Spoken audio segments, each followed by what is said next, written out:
നമസ്കാരം. അപ്പോൾ ഇന്ന് ഞാനിവിടെ പറയാൻ പോകുന്നത് എന്താണെന്ന് വെച്ചിട്ടുണ്ടെങ്കിൽ, നമ്മുടെ ഈ കാർഡമം ഡ്രയറിലെ നല്ല പച്ച ഉണങ്ങിയ ഏലക്കായില്ലേ, അതെങ്ങനെയാണ് പ്രോസസ്സ് ചെയ്യുന്നത് എന്നുള്ളതാണ് ഞാനിവിടെ പറയാൻ പോകുന്നത്. നമ്മുടെ ഏലക്ക നല്ലപോലെ കഴുകിയെടുക്കും. ഇപ്പോൾ ഇവിടെ കാണുന്ന പോലെ ഏലക്ക ഒരു വലിയൊരു പെട്ടിയിലേക്ക് കുടഞ്ഞിടും. ഒരു വല അടിയിലായിട്ടൊരു വലയുള്ളൊരു പെട്ടിയാണ്, അതിലേക്ക് കുടഞ്ഞിട്ടിട്ട് അത് നല്ല ഒന്നാന്തരമായിട്ട് കഴുകിയിടും. സ്റ്റോർ എന്നാണ് ഇവിടെ പറയുന്നത്, നമ്മുടെ ഇടുക്കി ജില്ലയിൽ പറയുന്നത്. ഇനി ഈ ഏലക്കായ ചുമന്ന് നമ്മൾ മാറ്റുകയാണ്. ചുമന്ന് വേറൊരു പെട്ടിയിലേക്ക്, ഇതുപോലെ തന്നെ ഒരു വലയടിച്ച വേറൊരു പെട്ടിയിലേക്ക് മാറ്റുകയാണ്. ആ പെട്ടിക്കുള്ളിൽ നമ്മൾ നല്ലപോലെ കാറ്റടിച്ച് കയറുന്ന പോലെ സെറ്റ് ചെയ്തേക്കുവാണ്. ആ പെട്ടിക്കകത്തോട്ട് നല്ലപോലെ കാറ്റ് പമ്പ് ചെയ്ത് വരികയാണ് ചെയ്യുന്നത്. അങ്ങനെ ഈ ചോട്ടിൽ നല്ല തീയിട്ട് നല്ല ചൂട് കാറ്റാണ് ഈ കാണുന്ന പെട്ടിയിലോട്ട് വരുന്നത്. നല്ല ചൂട് കാറ്റാണ്. ഈ ചൂട് കാറ്റ് അടിച്ചാണ് നമ്മുടെ ഏലക്കായ ഉണങ്ങുന്നത്.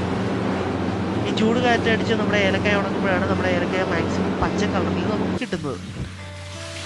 ഇതാണ് നമ്മുടെ ഏലക്കായുടെ ചൂട് കിട്ടാൻ വേണ്ടിയിട്ട് തീയിടുന്ന അടുപ്പ്.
അതേ നമുക്ക് പുക ആവശ്യമില്ലാത്തതുകൊണ്ട് ആ കുഴലിൻ്റെ ചൂട് മാത്രമേ നമ്മൾ ഉപയോഗിക്കുന്നുള്ളൂ. ആ കുഴലിൻ്റെ ചൂട് നമ്മളൊരു ഫാൻ ഉപയോഗിച്ച് അതിനകത്തൂടെ കാറ്റ് കയറ്റി വിടുമ്പോൾ ആ കാറ്റ് എയർ നല്ല ചൂടുള്ള എയറായി മാറും. ആ ചൂടുള്ള എയറാണ് നമ്മൾ ഉപയോഗിക്കുന്നത്. ഇത് ബ്ലോവറിൻ്റെ വർക്ക് ചെയ്യാനുള്ള ടെക്നിക്കാണ്. ഇതുവഴി നമുക്ക് ബ്ലോവറിൻ്റെ ചൂട് അഡ്ജസ്റ്റ് ചെയ്യാം. ചൂട് കുറയുമ്പോൾ ഓട്ടോമാറ്റിക്കായിട്ട് ബ്ലോവർ ഊതുകയും ചൂട് കൂടുമ്പോൾ അത് നിൽക്കുകയും ചെയ്യും. ഈ നിൽക്കുന്ന ബ്ലോവർ ചൂട് കൂടുമ്പോഴത്തേക്ക് ഓട്ടോമാറ്റിക്കായിട്ട് നമുക്ക് ആ ചൂട് അഡ്ജസ്റ്റ് ചെയ്യാൻ നമുക്ക് പറ്റും. ഇതേ തന്നെ നമുക്ക് ചൂട് അഡ്ജസ്റ്റ് ചെയ്ത് കൊടുക്കാൻ പറ്റുന്നതാണ്. നമുക്കിവിടെ കാണാം. ഓക്കെ, ഈ പാർട്ട് ഇവിടെ എൻഡ് ചെയ്യുകയാണ്. നമുക്ക് അടുത്ത പാർട്ട് ഉടനെ തന്നെ വരുന്നതാണ്. ഇതിൻ്റെ രണ്ടാമത്തെ പ്രോസസ്സിങ് എന്താണ്, അതിൻ്റെ തുടക്കമാണ് ഈ കാണിച്ചേക്കുന്നത്. ഏലക്ക എങ്ങനെയാണ് ചെയ്യുന്നതെന്ന് ഇത് നമുക്ക് ഉടനെ അടുത്ത വീഡിയോയിൽ ഞാൻ ഇതിനെക്കുറിച്ചുള്ളത് ഇടുന്നതായിരിക്കും. അപ്പോൾ താങ്ക് യു, എല്ലാവർക്കും നന്ദി.